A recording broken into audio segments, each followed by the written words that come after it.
Comment un homme aussi influent que Martin Luther a-t-il pu finir sa vie de manière si tragique? Qu'est-ce qui a conduit le père du protestantisme à une fin qui contredit son héritage de réformateur audacieux? Dans cette exploration détaillée, nous dévoilerons les événements et les décisions qui ont marqué la fin triste et surprenante de Martin Luther. De ses débats théologiques passionnés à ses luttes personnelles et politiques, nous découvrirons comment un homme qui a défié le monde a également affronté son propre destin de manière inattendue.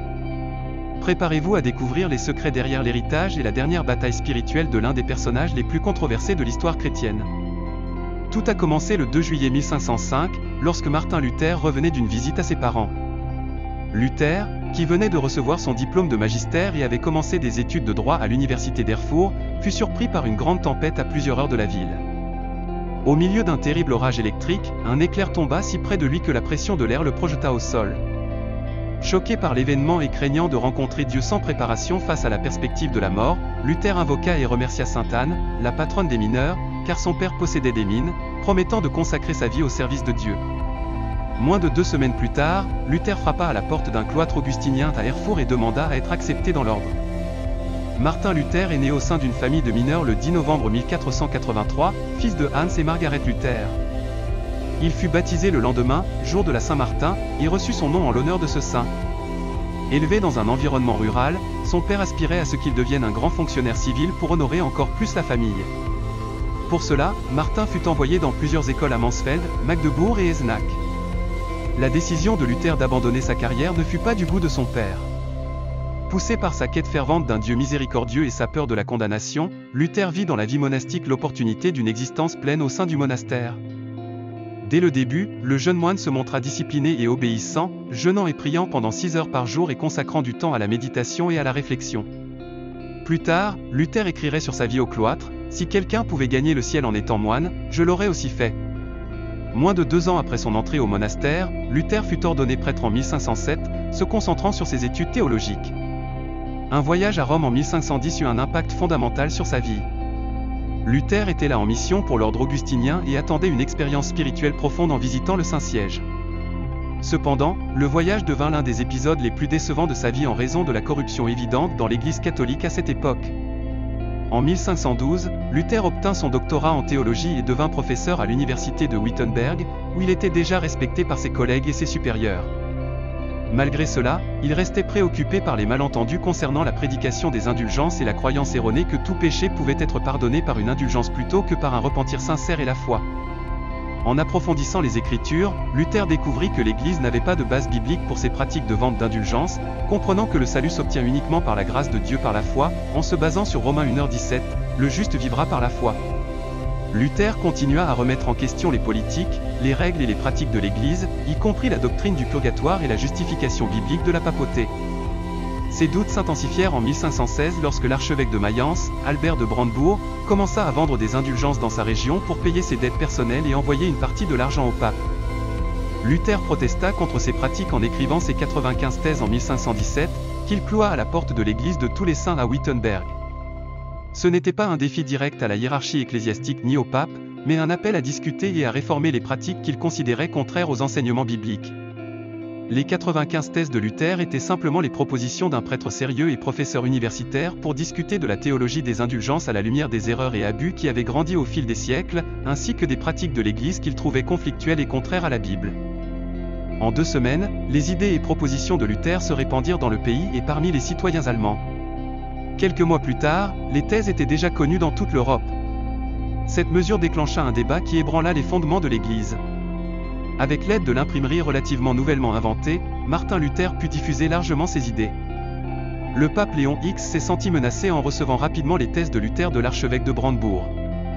En conséquence, il envoya des délégations pour convaincre Luther qu'il avait tort, notamment en ce qui concernait sa demande selon laquelle le pape ne devrait pas financer la construction de la basilique Saint-Pierre au moyen des indulgences. Un groupe d'envoyés du Vatican, parmi lesquels se trouvait le théologien Johannes Ecce, ancien ami de Luther, débattit avec lui et son collègue réformateur Andreas Karlstadt. Ecce défendait la nécessité d'une autorité centrale pour interpréter les Écritures, car, selon lui, tout le monde ne pouvait pas les interpréter correctement, ce qui mènerait au chaos. Cet argument visait Luther, qui soutenait que l'Église devait s'appuyer sur une tradition d'érudits pour interpréter la Bible, nécessitant un concile d'étudiants. Ainsi, Ézéchiel considérait les propositions de Luther sur la justification par la foi comme erronées. Cependant, Luther, têtu et ferme dans ses convictions, refusa de se rétracter. En 1520, il fut accusé d'hérésie et sa carrière sacerdotale prit fin en janvier 1521, lorsqu'il fut excommunié. Le 18 avril 1521, Luther refusa encore une fois de se rétracter, déclarant que sa conscience était captive de la parole de Dieu et qu'il ne pouvait pas aller contre elle. Il fut condamné comme hérétique et criminel le 25 mai 1521, ce qui signifiait que quiconque lui apportait de l'aide pouvait être accusé et qu'il pouvait être exécuté sans conséquence. Lors de son retour à Wittenberg depuis Worms, il fut enlevé par des soldats de Frédéric le Sage déguisés en bandits, qui l'emmenèrent au château de Frédéric à Wartburg, où il fut placé sous sa protection. Là, Luther réalisa un de ses plus grands exploits, la traduction du Nouveau Testament du grec à l'allemand. En tant que fugitif de l'empereur et du pape, il se laissa pousser la barbe et adopta l'identité du chevalier Junker Georg, permettant ainsi l'accès à la Bible pour tout le peuple allemand. Auparavant, la Bible était inaccessible pour le grand public et n'était disponible que dans les chaires, les monastères et pour la royauté et la haute société. En 1534, Luther acheva la traduction de l'Ancien Testament de l'hébreu et de l'araméen à l'allemand, dans un style accessible au peuple. Cependant, Luther sépara ces livres deutérocanoniques, les plaçant dans un appendice avec l'explication que, bien qu'ils ne soient pas égaux aux Écritures, leur lecture était utile. Il exprima des réserves sur le livre de Jacques en raison de son accent sur la relation entre la foi et les œuvres, ce qui contredisait sa doctrine de la justification par la foi seule. Bien qu'il n'ait pas éliminé le livre de ses traductions, il exprima des doutes sur son autorité canonique. Il questionna également l'inclusion de l'Apocalypse de Saint Jean dans le canon du Nouveau Testament en raison de sa complexité symbolique et de son potentiel pour des interprétations erronées. Les positions de Luther n'ont pas été universellement acceptées au sein du mouvement protestant et ont fait l'objet de débats continus. Un siècle plus tard, des théologiens protestants à l'abbaye de Westminster définissent que les livres apocryphes ne faisaient pas partie du canon des Saintes Écritures. Ainsi naquit la Bible protestante avec 66 livres, tandis que la Bible catholique en contient 73 livres traditionnels. Les divisions causées par la réforme de Luther eurent également des impacts politiques et sociaux profonds en Allemagne, provoquant des conflits comme la guerre de 30 ans. La réforme inspira d'autres leaders et mouvements en Europe, comme Jean Calvin à Genève et Ulrich Zwingli en Suisse, qui formèrent de nouvelles dénominations protestantes, redéfinissant l'identité religieuse et culturelle de nombreuses nations européennes.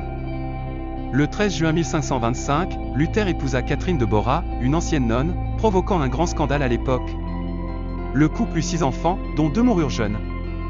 La santé de Luther commença à décliner en 1537, souffrant de douleurs terribles et de la mort de sa fille Madeleine en 1542, ce qui le dévasta. En 1543, il publia « Des Juifs et de leurs mensonges », exprimant sa haine envers les Juifs et soutenant l'antisémitisme. Cette rhétorique contribua au développement de l'antisémitisme en Allemagne et fut utilisée par le parti nazi.